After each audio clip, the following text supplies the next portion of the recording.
Radio Flamme. Aujourd'hui, on va parler de stérilisation chez nos chiens et nos chiennes. On va parler de castration chez les mâles et on va parler d'un mot un petit peu scientifique, d'ovariectomie chez la femelle. Alors souvent, on dit souvent plutôt stérilisation pour la femelle, mais ça s'appelle une ovariectomie. Voilà. Donc voilà, il est question de faire des opérations, des soustractions. Alors plutôt des soustractions que des addictions. Plutôt des soustractions, ouais, là, en l'occurrence, ouais, on va plutôt enlever des choses. Bon, mais après, enfin voilà. L'idée, c'est, alors évidemment, je vais apporter quelques informations d'ordre sanitaire parce qu'on peut pas parler de stérilisation sans parler de ce sujet-là. Mais je suis pas vétérinaire, donc j'ai pris mes informations auprès de Clara, que je salue, qui est véto à la clinique des sources à Bricbec. Donc comme ça, voilà, on a des informations fiables, sûres. Je suis allée voir aussi quelques infos qui sont issues de différentes études qui ont pu être faites dans le monde entier.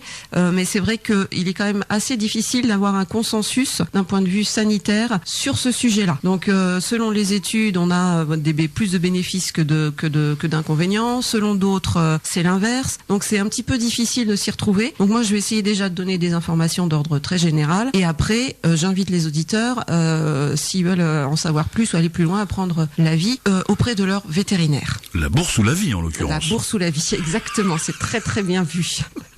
Et puis donc d'un point de vue sanitaire, ces informations-là, puis je vais aussi accentuer un peu le sujet d'un point de vue comportemental, puisque moi c'est quand même plus mon domaine, parce que parfois on m'interroge sur les bienfaits ou non d'une castration, d'une stérilisation, sur le comportement du chien. Et là j'aimerais apporter quelques informations. Mais effectivement, pourquoi ? Voilà, tout ça tourne autour du pourquoi on fait ça. Exactement. Pourquoi on fait ça ? Pourquoi à un moment donné on va se dire tiens, finalement je vais peut-être opter pour la stérilisation de mon chien. Si la nature a prévu des choses, pourquoi vouloir intervenir et mettre notre grain de sel là-dedans? Bon, on va essayer d'y voir un petit peu plus clair. Alors, déjà, en termes d'avantages, ce qu'on peut dire, c'est que la stérilisation va permettre de contrôler la population des chiens. Oui, déjà. C'est effectivement, c'est une façon, quand on stérilise son chien, c'est une façon de réguler les naissances, donc de contrôler les populations. Ce qui sous-entendrait qu'il y en a de trop, alors. Alors, c'est vrai que sur certaines races, on peut avoir une surpopulation de certaines races qu'on veut pouvoir réguler, et c'est grâce à la stérilisation qu'on va pouvoir le faire. Donc ça, c'est effectivement un premier avantage, mais ça veut dire quand même, à la base, qu'à un moment donné, l'homme décide qu'il y a trop de telle ou telle race. Bon, trop au regard de quoi, il faut aussi se poser la question. Alors que le chien, lui, il est pas du tout d'accord. Lui, le chien, il vit sa vie de chien, et bon, mais néanmoins, ça peut quand même être un avantage pour éviter les surpopulations et pourquoi pas. Donc en premier lieu, donc contrôle pour éviter de la les surpopulations. Exactement. Deuxième avantage, c'est la diminution des risques de maladie. Alors, il y a quand même un consensus sur ce sujet-là.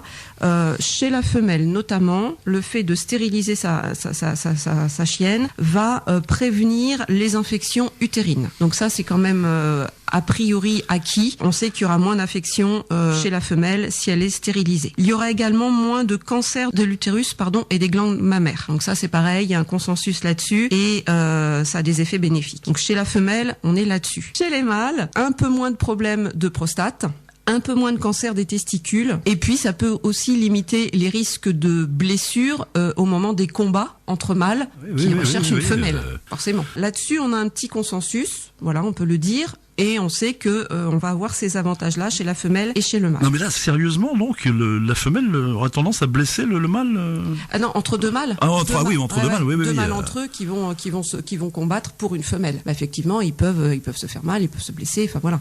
Donc si on a des mâles qui sont castrés, a priori, ils vont être quand même moins virulents pour aller voir la femelle, donc moins de risque de combat. Ah oui, effectivement, vu comme ça, d'accord. Oui, c'est pas directement dans le combat qu'ils vont se blesser, qui vont se faire mal aux gesticules, on va dire. Pas forcément aux testicules, mais en fait, si on a deux mâles en présence pour une femelle, ils vont se battre. Les deux mâles vont se battre pour avoir la femelle, et là, ils peuvent se blesser, mais se blesser à n'importe quel niveau. Tu fais référence à la motivation du monsieur. Voilà, exactement. Donc, s'il n'en a plus, il aura moins de velléité, moins d'envie d'aller se battre pour une femelle. Alors, voilà pour les avantages. Les inconvénients, comme toute opération chirurgicale, il peut y avoir des complications liées à l'opération. Donc ça, voilà, c'est un risque qu'il faut connaître. Après, même si effectivement, ce sont quand même des risques qui sont tout à fait limités, puisque ce sont des opérations. Oui, c'est ce que j'allais dire. Voilà. T'as pas de pourcentage? Non, c'est très peu. C'est très peu quand même, non? J'ai dû lire quelque chose là-dessus, mais on est de l'ordre du moins de 1% de risques chirurgicaux. Oui, enfin voilà, ça reste très minime. En termes d'inconvénients, on a aussi, et ça on est quand même, on le voit assez souvent, c'est une modification du métabolisme, avec notamment une prise de poids. Chez les chiens stérilisés, souvent, voilà, il y a une tendance à prendre du poids. Donc, c'est là aussi, il faut faire attention. Il va falloir adapter l'alimentation du chien, et puis peut-être lui faire aussi un petit peu plus d'exercice. Voilà, le stimuler davantage pour que il n'ait pas une tendance à grossir. Parce que, bien sûr, un chien qui grossit, qui prend du poids, c'est comme nous, humains, quand on prend du poids, on peut avoir des problèmes articulaires, on peut développer d'autres types de pathologies, et donc il faut pas tomber dans cet engrenage. Donc attention à ça. D'un point de vue comportemental, maintenant, si on s'intéresse plus au comportement du chien, là aussi, ce qu'on a pu observer, c'est que un chien qui est castré va avoir moins tendance à fuguer. Donc la fugue. Il devient casanier. Il peut devenir un peu plus casanier. Alors je mets beaucoup de bémol et beaucoup de prudence dans mes propos parce que ce n'est pas une science exacte. Alors moi c'était cette raison-là que je connaissais principalement moi. Voilà. Alors on a des chiens qui peuvent fuguer parce que effectivement ils ont senti une femelle et ils ont envie d'aller voir, mais on a aussi des chiens qui fuguent pour d'autres raisons. Donc il faut toujours se poser la question du pourquoi est-ce qu'il fugue. Attention, si vous avez un chien qui fugue parce que ses besoins de dépenses physiques ne sont pas satisfaits, parce que ses besoins de relations sociales ne sont pas satisfaits, c'est pas parce que vous allez le castrer qu'il va plus fuguer. Donc ce n'est pas une réponse. Donc c'est une mauvaise raison. Voilà, là ce serait une mauvaise solution, ce serait même pas une solution d'ailleurs. Il faut toujours se poser la question du pourquoi est-ce que mon chien fugue. Alors moi j'avais surtout entendu ça, c'est pour les chats en fait, si tu veux. C'est vrai que les chats qui sont castrés ont moins tendance à aller dehors. Oui, c'est vrai, oui. C'est plus flagrant chez les chats. Chez les chats, c'est vrai que c'est assez évident. Ils deviennent plus casaniers, ils se battent moins, donc ils sont en meilleure santé. Donc il y a aussi des avantages pour le chat, ouais, tout à fait. Mais donc attention, ça peut limiter le risque de fugue. Mais toujours se poser la question du pourquoi est-ce que mon chien fugue. Ça va, et ça c'est là il y a un consensus aussi là-dessus, normalement ça va diminuer le marquage du chien. Vous savez, le chien souvent il lève la patte toutes les 3 secondes pour faire 3 gouttes. D'accord. Donc là il marque son territoire en fait, il marque sa présence. Donc un chien qui est castré va moins le faire. Donc ça peut être un avantage. Bon voilà, en même temps, est-ce que c'est vraiment un problème en soi que le chien lève la patte toutes les 3 secondes? Et est-ce qu'il n'y a pas un autre moyen de lui apprendre à ne pas lever la patte toutes les 3 secondes? On en avait parlé dans une autre chronique, mais c'est surtout pour lire, entre guillemets, lire ses mails. Oui. Quand il lève la patte, il laisse des petits messages. Il laisse des petits messages en disant voilà, moi je suis passé là, je recouvre ton odeur, je te montre que je suis présent, etc. Donc c'est aussi une façon de communiquer. Donc donc je pense qu'il y a d'autres moyens de limiter le marquage que de passer par la castration. Ce qu'on peut avoir aussi en termes d'avantages de comportement, c'est un petit peu moins de simulation sexuelle. Ça peut. La fameuse lambada dont on avait parlé. Voilà, on en a parlé.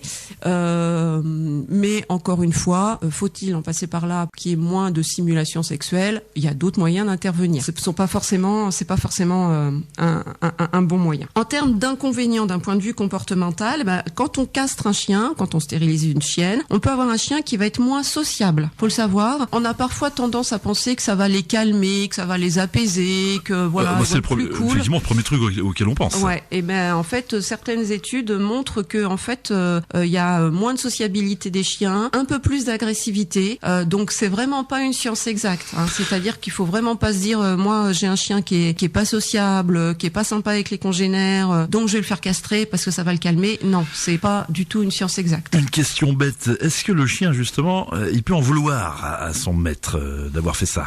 Alors parce alors effectivement, on avait parlé des rudiments de conscience chez le chien, mais il se rend compte qu'on lui a fait quelque chose. C'est peut-être ça qui peut le rendre asocial ou triste. Alors après, ça nécessiterait certainement des études sur le sujet, mais je pense que ça modifie, on l'a dit, ça modifie son métabolisme et par conséquent, je pense que ça peut modifier son comportement. Mais c'est à mon avis, mais là encore, ça n'engage que moi parce que j'ai pas les compétences scientifiques pour répondre là-dessus, mais je pense pas qu'il y ait de conscience que son maître l'a fait castrer et qui est derrière une notion de vengeance. Encore une fois, anthropomorphisme. Ouais, voilà, c'est ça. Je pense que c'est plutôt lié à un changement de métabolisme qui fait qu'il y a une influence sur le comportement, mais voilà. Mais encore une fois, il faudrait creuser la question et certainement il y a des études qui ont été faites là-dessus, mais encore une fois, il y a un petit peu tout et son contraire dans les études et c'est assez difficile d'avoir vraiment une vérité. Alors voilà, attention quand même dans vos décisions, il faut essayer de vraiment prendre en compte ses avantages, ses inconvénients, peser le pour, peser le contre, se poser la question de savoir pourquoi vous voulez le faire, voilà, et est-ce qu'il n'y a pas d'autres moyens de résoudre peut-être les problèmes que vous rencontrez, donc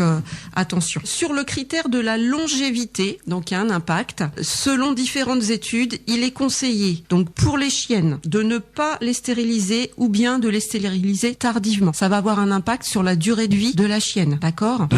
La chienne, ça va l'impacter ? Ouais, ça va l'impacter. Là, il y a des études qui ont montré que plus on stérilisait les chiennes jeunes, plus elles avaient une durée de vie limitée. Ah, c'est voilà. Que chez les chiennes alors ? Là, c'est oui, que chez les chiennes. Chez les chiens, ça n'a pas été observé. Donc, chez les chiens, on ne sait pas. En fait, les études n'ont pas réussi à mettre en évidence un impact. Donc, on ne sait pas. Mais chez les chiennes, ça a été étudié, ça a été prouvé. Et je crois qu'on l'avait déjà évoqué aussi dans une chronique. Chez les chiennes, ce qui est conseillé par les vétérinaires, c'est de les stériliser, si vous faites ce choix-là, après leur première chaleur. Donc c'est aux alentours de 1 an, mais pas avant. Donc alors ça consiste en gros à enlever l'utérus ou les ovaires tout simplement. Ouais, voilà. D'où ovariectomie. Pas facile à dire. Hein, c'est pas facile. Donc chez les chiens, encore une fois, voilà, aucune étude ne montre de corrélation entre une stérilisation et la durée de vie du chien. Donc là, voilà, on peut pas se prononcer. Ce qui est important, ce qu'on peut noter aussi, c'est que certaines études ont fait des recherches par race, puisqu'en fait, voilà, on s'est interrogé, enfin des chercheurs se sont interrogés sur l'impact de la stérilisation selon l'âge des chiens, et en fait, on s'aperçoit que alors, je vais vous citer quelques races, mais je crois qu'il y a une 50aine de races qui a été étudiée, mais moi j'en ai pris quelques-unes au hasard. Pour les beagles, les border collie et les golden retriever, si vous devez castrer votre chien, il vaut mieux le faire après 11 mois. C'est là où on aura le moins d'impact négatif. Après 11 mois. Pour les cockers, les corgis et les labradors, c'est plutôt conseillé après 6 mois. Donc là, je parle des chiens, je parle pas des chiennes, je parle des mâles. Donc j'imagine sur un nombre d'études significatif. Ouais. Et c'est prouvé donc par la loi des grands nombres que voilà, exactement, que les impacts sont moins négatifs si on respecte cet âge-là. Et puis pour les boxers, il faut attendre 23 mois. Voilà. Donc selon les races, là aussi, du coup, on ne stérilise pas son chien au même âge. En tout cas, il est conseillé de ne pas le stériliser au même âge selon les races, d'accord ? Ça peut avoir des impacts. Alors effectivement, mais comment le savoir ça ? On le trouve quelque part ? Oui, on trouve un tableau comme ça qui recense les préconisations de stérilisation en fonction des âges sur le site de la centrale canine. Donc voilà, si vous vous interrogez, vous pouvez aller sur ce site-là et vous aurez des informations. Et encore une fois, je crois que ça recense à peu près une 50aine de races qui ont été étudiées. On a parlé aussi tout à l'heure des impacts sur le métabolisme et sur la prise de poids. Je voudrais juste rajouter une petite chose, c'est que plus on va castrer son chien jeune, plus il va avoir des risques de prendre du poids, d'accord ? Avec toutes ces informations, ce qu'on peut retenir, c'est que quand même, si vous devez castrer votre chien, ne le faites pas trop tôt, parce qu'on voit que plus c'est tôt et plus il y a des risques. Donc, au moins chez les chiennes, attendre les premières chaleurs, après les premières chaleurs, et chez les chiens, voilà, vous référez au tableau qui est présent sur le site de la centrale canine pour, en fonction de la race, le stériliser à l'âge adéquat pour qu'il y ait le moins d'impact négatif possible. Autre petite information, là je vais m'intéresser plus au prix de la castration parce que ça peut être aussi une question que vous vous posez parce que forcément ça a un coût. Chez les femelles et en moyenne, donc c'est toujours une moyenne, donc à prendre avec des pincettes et c'est une moyenne nationale. Donc là aussi il peut y avoir des grandes disparités d'une ville à l'autre, d'un territoire à l'autre. Mais pour une femelle, il faut compter entre 100 et 600 euros. Alors 600 euros, c'est vraiment à la marge. On a observé des tarifs comme ça, mais vraiment dans des grandes villes, voilà, où le coût de la vie est élevé. Déjà, si on est entre 150 et 300 euros en moyenne, c'est bien. Chez les mâles, c'est un tout petit peu moins cher. On observe des tarifs qui varient entre 80 et 500 euros. Donc 500, c'est aussi là vraiment le haut de la fourchette. Déjà entre 80 et 250 euros, c'est déjà bien. C'est pour une opération très longue, j'imagine. Alors c'est pas une opération longue. Par contre, la convalescence chez les chiennes est relativement longue puisque c'est entre 15 jours et 3 semaines. Chez la chienne, c'est quand même pas une opération anodine. Bah voilà, on n'enlève pas les ovaires d'une chienne comme ça. Enfin, c'est voilà. Mais oui, parce que là c'est invasif, quoi. Voilà, là c'est voilà. Hein, donc c'est plus impactant chez la femelle que chez le mâle et sa convalescence va durer plus longtemps. Donc voilà, c'est dangereux l'anesthésie pour un chien, non? C'est à peu près les mêmes risques pour un humain. D'accord. Ouais. Donc il y a toujours un risque. Il y a toujours un risque. Chez un chien, peut-être aussi plus fragile, plus âgé. Voilà, c'est comme nous humains. Il faut faire attention. En tout cas, c'est jamais anodin. Je rappelle une chose aussi, c'est que quand même la stérilisation, elle est obligatoire pour les chiens de première catégorie. Hein, ah oui, ceux qu'on avait évoqués, les pas gentils là, qui sont assignés à résidence là. Dits dangereux, voilà. Avec le bracelet électronique. Voilà, exactement. Hein, donc pour eux, on se pose même pas la question. C'est obligatoire, c'est imposé par la loi. Donc petit rappel. Pour terminer, voilà, tu voulais me demander quel était mon Mais oui, avis. tout à fait, parce que effectivement, tu l'as souligné, c'est quand même assez lourd, quoi. Voilà, ouais, et puis c'est quand même c'est une décision irréversible. Hein. On peut pas les remettre. Voilà, c'est irréversible, donc attention, quoi, ne prenez pas cette décision sur un coup de tête. Tout simplement, même d'un point de vue, là, je vais parler un petit peu plus de mon cas personnel finalement. Moi, j'ai une chienne. Je voulais pas. D'abord, je voulais limiter le risque de maladie. On en a parlé, hein, cancer, infection utérine. J'avais pas non plus forcément envie de me retrouver avec des chiots, une portée non désirée. Parce que des fois, on a des petites surprises. Bah, voilà, chez les femelles, voilà, elles peuvent être quand même. Et puis ça fait trop de peine, si tu veux, quand on est obligé de supprimer les petits chiots. Voilà, c'est. Oui, enfin, voilà, moi, je pourrais pas. Me connaissant, je n'aurais pas pu forcément. Tu les gardes. Donc j'ai pris la décision de stériliser ma chienne il y a quelques temps. Après, il y a un peu plus de 6 mois maintenant. Et aujourd'hui, je me dis finalement, j'aurais peut-être dû réfléchir davantage. Alors non pas que je veuille une portée, mais je trouve. Alors bon, voilà, c'est vraiment très perso, mais j'ai un lien particulier avec ma chienne. Voilà, je l'adore, je la trouve exceptionnelle, comme tous les maîtres. Mais je me dis, en plus, c'est pas un chien de race, c'est un croisé. Elle a des bonnes notes à l'école? Non, je pense pas que ce soit le genre. Non, elle a une forte tête, elle est têtue, elle a plein de mais bon, voilà, je l'adore. Mais c'est un croisé, donc c'est un chien unique. Voilà, c'est un chien unique, contrairement à un chien de race, voilà. Et je me dis il y aura pas de transmission. Voilà, il y aura pas de descendance. Et quelque part, ça me frustre un petit peu parce que je me dis j'aurais pas des petits de ma chienne, quoi. Mais bon, voilà. Mais tout ça pour dire qu'il faut réfléchir avant de prendre une décision. Néanmoins, mon avis à moi, c'est que il faut quand même laisser faire la nature, au moins parce que pour les mâles, on voit finalement qu'il y a quand même assez peu d'avantages par rapport aux inconvénients. Puis je sais pas, il y a un côté éthique pour moi. Je trouve qu'il y a une manque de respect, quoi. Voilà, la nature est ainsi faite, voilà. Donc voilà, pourquoi venir intervenir? Enfin, est-ce que nous, bref. Bien sûr. On peut se poser la question. Hein. Donc voilà, pour les femelles, je suis un tout petit peu plus nuancée et moi-même j'ai fait stériliser mon chien, donc il faut que je sois totalement honnête. Pour les femelles, ça limite quand même les risques de maladie. Là, c'est vrai que pour les femelles, je serai un petit peu plus nuancée. Voilà, il semble que les avantages sanitaires soient plus plus nombreux que les inconvénients. Donc d'un point de vue sanitaire, pourquoi pas? Voilà. Réfléchissons bien, mais pourquoi pas? Ça peut limiter les risques de maladie. Et puis si on le fait pas trop tôt, ça peut aussi avoir un impact sur la durée de vie du chien. Donc voilà, à réfléchir. D'un point de vue comportemental, je suis contre la castration, qu'elle soit pour les chiens ou pour les chiennes. C'est-à-dire que je pense qu'il y a d'autres solutions pour travailler le comportement du chien que cette solution. Oui, alors elle était à même de en parler en plus. Voilà. Donc moi, clairement, quand on me dit est-ce qu'il faut que je fasse castrer mon chien parce que il est trop agité, il est trop ceci, il est passé cela, non. Voilà, d'un point de vue comportemental, pour moi, c'est mon avis, c'est non. D'un point de vue sanitaire, pour les femelles, ça se réfléchit. Voilà, si je peux synthétiser un peu comme ça. Je pense que tu nous as fait un beau tour de la question. Écoutez, voilà, merci ma chère Carole. C'était un plaisir. Comme d'habitude. Voilà, et puis on se retrouve dans 15 jours. Radio Flamme.